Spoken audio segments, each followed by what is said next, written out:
విశ్వసించి ఆ గొప్ప కార్యాన్ని చూచింది.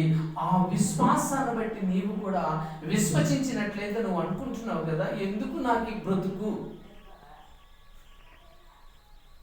నేను బ్రతకటం ఎందుకు, నాకు సంతోషం లేదు, నా ఇంటి వారికి సంతోషం లేదు, నా బిడ్డలకు సంతోషం లేదు, ఉన్నదంతా నా రోగం పైనే పోసేసాను, కానీ ఉపయోగం ఏమీయో లేదు. డాక్టర్ గారు చెప్పాడు, నీ వాళ్ళ నీకు తగ్గదు, డాక్టర్ గారు ఇంక నీకు తగ్గదు, నేను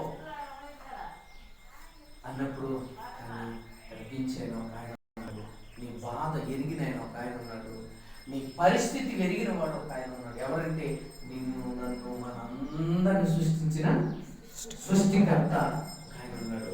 ఆయనే నజరేయుడైనటువంటి యేసు. దేవుడికి కట్టగలిగిన వాడు ఆయనే, నిన్ను బాగు చేయగలిగినది.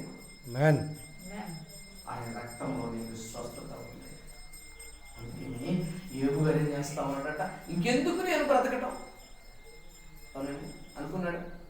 నేను బ్రతకడం ఎందుకు, నేను పుట్టిన దినము నాకు లేకుండా పోతే నాకు బాగుండేది కదా. చాలా బాధపడుతున్నటువంటి వ్యక్తిని ఆయన ఓదార్చగలిగిన వాడు. నువ్వు కన్నీళ్లు పెట్టి ఏడుస్తూ ఉంటే ఆయన సంతోషించేవాడు కాదు, ఆయన కూడా కన్నీళ్లు పెట్టేవాడు. అంటే భక్తుడు అంటే కన్నీరు